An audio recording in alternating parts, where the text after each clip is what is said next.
नमस्कार, स्वागत है इंडिया न्यूज पर।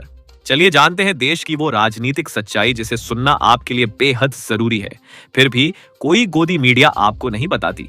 वीडियो शुरू करने से पहले वीडियो को लाइक करके चैनल को सब्सक्राइब जरूर करें। चलिए बढ़ते हैं आज की पहली बड़ी खबर की ओर। क्या इस देश में प्रतिभा की पहचान डिग्री से नहीं, जाति से होगी? एक मीडिया रिपोर्टर से बात करते हुए एक बूढ़ भिक्षु ने सीधे तौर पर मोदी जी और बीजेपी को कटघरे में खड़ा कर दिया। उनका आरोप है कि आज भी पिछड़े और दलित वर्गों के लोगों के साथ गंदा व्यवहार किया जाता है।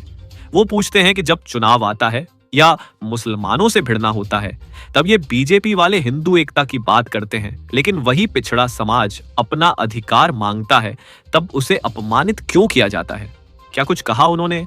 देखिए पूरी रिपोर्ट। जातिवाद के कारण यहाँ पर जुल्म होता है, जातिवाद के कारण बलात्कार होते हैं, जातिवाद के कारण भेदभाव होता है, जातिवाद के कारण बच्चों को कम नंबर दिए जाते हैं। हमारे बच्चे रिटन टेस्ट में 90% नंबर लाते हैं, इंटरव्यू में उनको 1 और 2 दिया जाता है, उनको फेल कर दिया जाता है। यहाँ तो कायदा कटोगे तो बटोगे, हिंदू एक वो गोल बंद करो, हिंदुओं को हिंदू बनो, मतलब सब। अरे कटोगे तो बटोगे, बांटा किसने?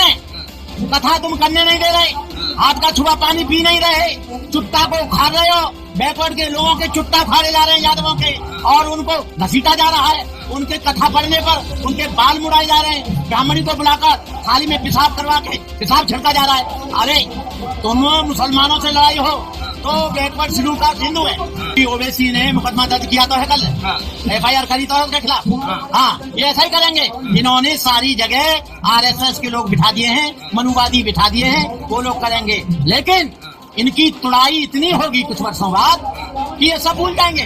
तुड़ाई होनी है। ये जो फस्सा दिखा के, बंदूक दिखा के ये जो प्रदर्शन करते हैं कि हम छोड़ेंगे नहीं, अरे छोड़ेंगे नहीं। तुम्हारा फरसा भी छिना लेंगे, तुम्हारी बंदूक भी छिना लेंगे, तुम्हारी राइफल भी चला देंगे, और तुमको। दोस्तों, देखा आपने कैसे बूढ़ भिक्षु ने बीजेपी की पोल खोल दी। इनका सीधा आरोप है कि आज भी हमारे देश में प्रतिभा से बड़ी जाति है। इनका दावा है कि पिछड़े और दलित वर्ग के छात्र परीक्षा में 90% अंक लाते हैं, लेकिन उन्हें इंटरव्यू में रिजेक्ट कर दिया जाता है क्योंकि वो छोटी जाति से आते हैं।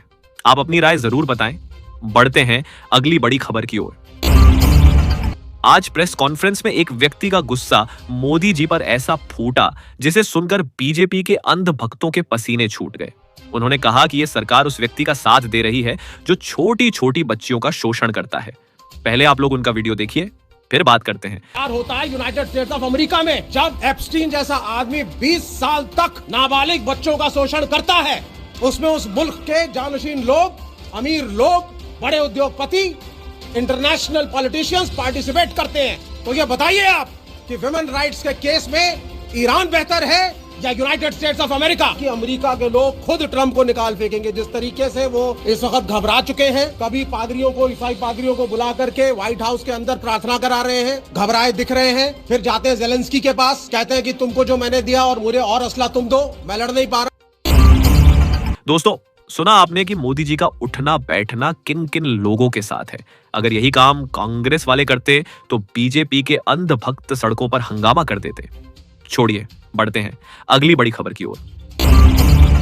आज सोशल मीडिया पर आम आदमी पार्टी के सांसद स्वाति जी का एक वीडियो काफी तेजी से वायरल हो रहा है, जिसमें वो मोदी जी से गंगा नदी को लेकर काफी नाराज दिख रही है।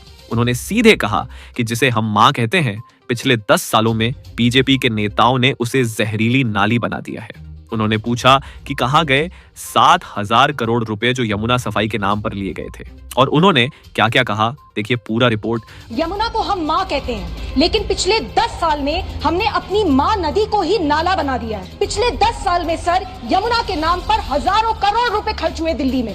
7,000 करोड़ रुपए, कहां गया ये पैसा? किसकी जिम्मेदारी फिक्स की जाएगी? सर, यमुना दिल्ली को 90% से ज्यादा पीने का पानी देती है, 90%। यानी जो पानी हम सुबह चाय में डालते हैं, जो पानी बच्चे स्कूल की बोतल में भरते हैं, जिससे हम नहाते हैं, जिससे हम खाते हैं, 90% उस पानी का सोर्स यमुना है, जो आज एक काला बदबूदार मरा हुआ नाला बन गई है। जब तक यमुना और दिल्ली की हवा दोनों जहरीले रहेंगे, तब तक दिल्ली का स्वास्थ्य और जीवन बिल्कुल खराब रहेगा। सर, अगर यमुना साफ कर दी जाए तो ये किल्लत जो पानी की दिल्ली में है, ये एक झटके में खत्म हो सकती है। अगर आपको ये वीडियो थोड़ा सा भी पसंद आया तो वीडियो को लाइक करके चैनल को सब्सक्राइब जरूर करें और कमेंट में जरूर बताएं कि आप ये वीडियो कहां से देख रहे हैं। जय हिंद।